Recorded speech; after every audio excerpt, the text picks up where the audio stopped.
What's up, y'all? It's Deep Talk with T, episode 41.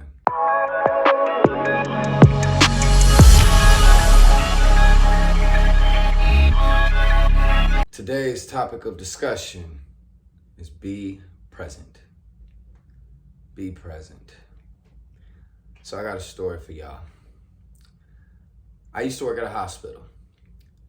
And at this hospital, we'll call her Miss Sue. Miss Sue was a woman who I worked with at this hospital. And mind you, I worked at this hospital after graduating college. So I got introduced to meditation at 18, my freshman year at Indiana University.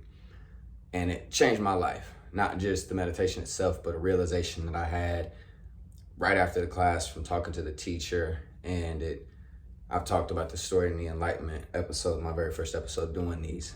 But that completely transformed my outlook on life. So it wasn't an overnight thing. It was an instantaneous moment where I felt the enlightenment anchor drop.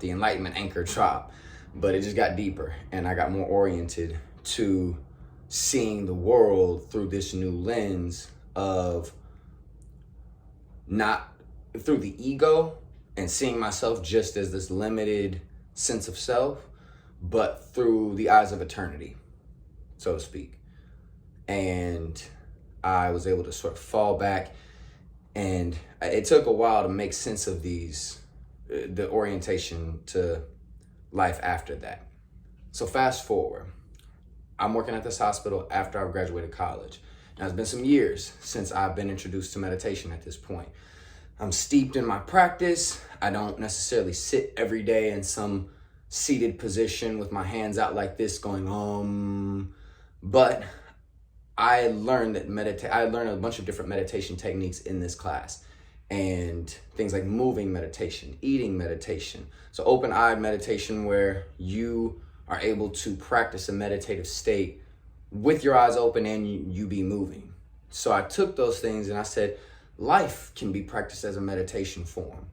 I can be meditating all the time if I'm steeped in this awareness of awareness. I'm aware of awareness as my true self, and I can have a sense of detachment from all of the phenomena of my experience, physical, mental, emotional.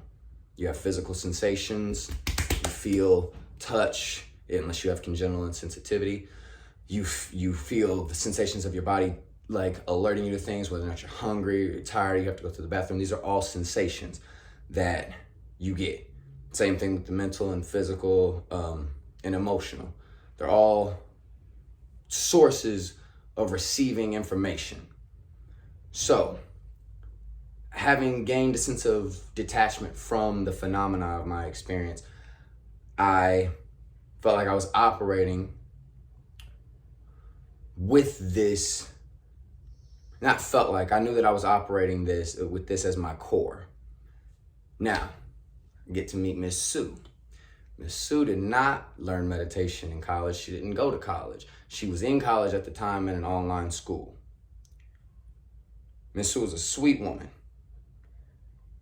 On the bigger side, and had come from kind of a rougher background, had grown up in the hood, been a barber all her life and things like that. So she was used to her own independence. She was used to asserting herself and being strong and having to stand on who she was in a confrontational way. Now, I'm not unfamiliar, but again, I've been meditating for many years at this point, and I'm not seeking confrontation. I'm seeking purpose and anything that falls in line with it. So, when I first started, Miss Sue had such a relationship with her husband that they weren't talking. They had gotten into some argument and over something small, something extremely small. They were at a party. A friend of hers saw her when he got there, said, hey, went up and gave her a hug, and ended up sitting his drink by her as he went off to go talk to somebody else. And her husband got mad, told him, you let this nigga sit his drink by you and all this other stuff. So they weren't even speaking or sleeping in the same room at the time that I met Miss Sue. They had their own issues. Fast forward. Miss Sue, she knows, again, I've talked to her, had talked to her about meditation at this point. I talked to her about my IT, what I call my IT, my inner thug. And I was like, I'm not soft. That side can come out, but I'm not just gonna pull it out for no reason. So all these troubled patients that you have issues with, where they have an attitude, so you cop an attitude back with them. We worked in a gastroenterology suite. These people have been up shitting all night. They hadn't eaten for over 24 hours. They're cranky, and it's understandable. I can deal with that. This presence has offered me a sense of patience, but I still needed to grow. Miss Sue also needed to grow. So she liked the fact that she liked my IT. She liked how I did what she called kept my zen. So this same woman who at a certain point started snapping on me about something that wasn't my fault and it was like not even a big deal. She grew in her sense of presence by being around the presence that I was practicing. I don't want to say like by being around me. There's presence. When you bring presence to the table, it invites other people to be present. When you bring confrontation to the table, it invites other people to be confrontational. Makes sense, right? So Miss Sue, after having spent so much time around me and growing in her own understanding of herself, because there were different points in time where we get into it, she actually asked me to start popping off at her more emotionally. She wanted me to yell at her if I was mad, if we were getting into it. She didn't want me to sit there, because my tendency when I can laugh and joke and play and all these other things with people, but if there's an actual confrontation, I'm not laughing or joking or playing. If there's an actual issue that needs to be addressed, then I'm addressing the issue. And if I'm not even sure why we're at odds or what we're getting into about, or if I am and I'm trying to figure out how we can move forward with this, I'm going to be quiet. And she didn't like that. She was used to, like I said, being a barber and getting into the loud vocal matches and then letting the shit just be what it is, sweeping it under the rug or whatever. But she had seen me keep my zen with so many different difficult patients, and with her in so many different times. She began to practice it herself.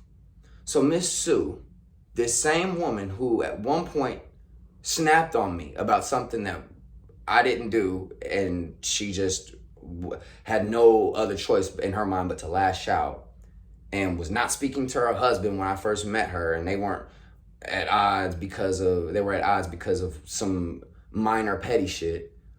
This same woman grew in her own practice of presence to where she, at one point, that she was so proud of herself after this moment. She told her husband to go shopping Saturday night for groceries so that she can make Sunday dinner Saturday night. So that by the time they got home from church on Sunday, they would have dinner, right? Guess who didn't go shopping? Ding, ding, ding, the husband.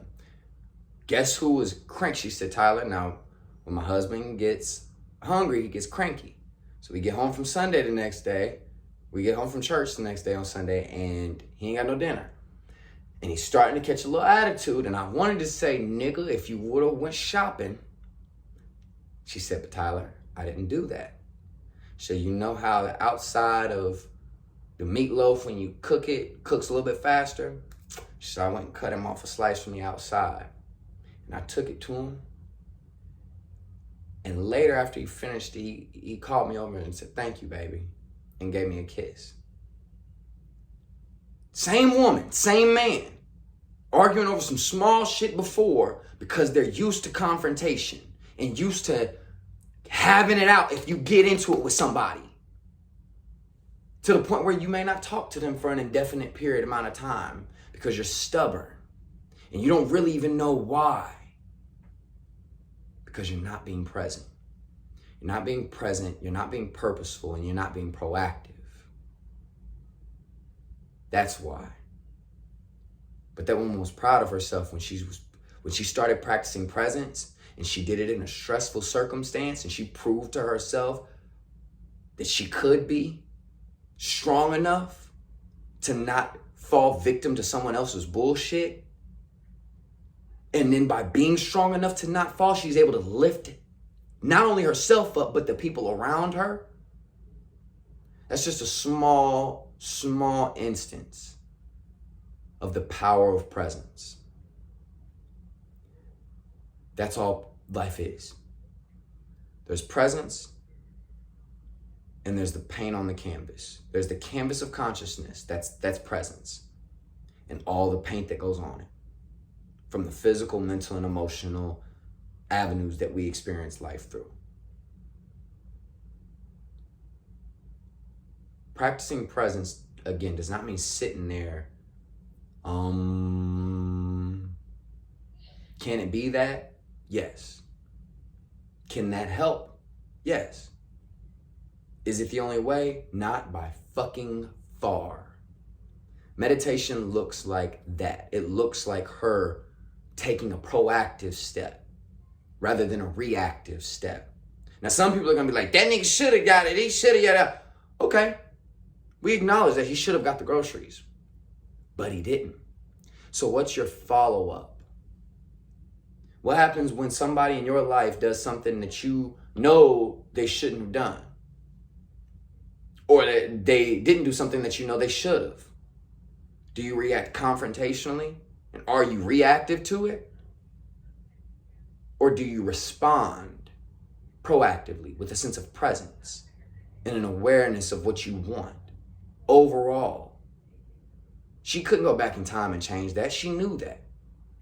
She knew that her and her husband are very okay with going without talking to each other for however long, if they get into it like that. But is that really what she wants? No, she wants to feed her family and enjoy her evening. Have a nice Sunday with her family before she goes back to work. How much does that mean to her? Enough to forgive someone that she loves.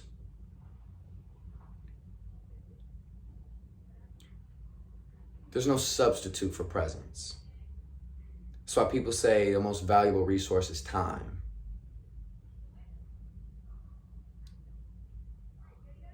What does it mean to be present?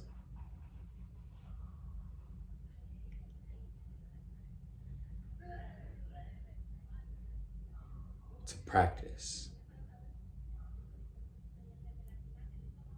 In the moments in between when I'm talking, when your mind starts to get anxious, can you practice presence? Can you be awareness? You are, that's all you really are, but can you just be that? And from being aware, by being awareness, you don't make everything else go away. It's not that you stop having emotions. It's not that you stop having thoughts. It's not that you stop having physiological sensations and responses. You become aware of yourself as the operator of this vessel that you've been blessed with. This shouldn't run you. This, I have a craving for this, so I just do. I eat like shit because I responded emotionally because I lashed out because Whenever someone is not taking responsibility for their choices, they're telling you that they're out of control. They're telling you that they don't have any sense of command over their vehicle. What if a motherfucker was just on the highway, foot on the gas, no hands on the wheel? That's how a lot of people operate through life, because they don't have a sense of presence and purpose. You may not always know where you're going next. You can be present, find out. You may not always know what the next move is. Guess where the answer is going to come from? Presence is the foundation of all experience. It is the core and the essence of who and what you truly are. Not this. Not the things that you think or the thoughts that you as awareness are aware of. Because it's not your thoughts. Not the feelings that you as awareness are aware of. They're just emotions.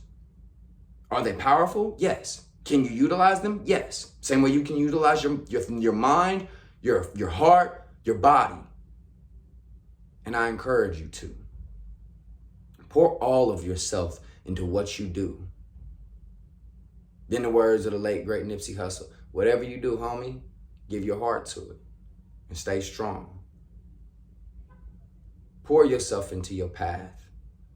Pour yourself into your purpose. And yourself is presence.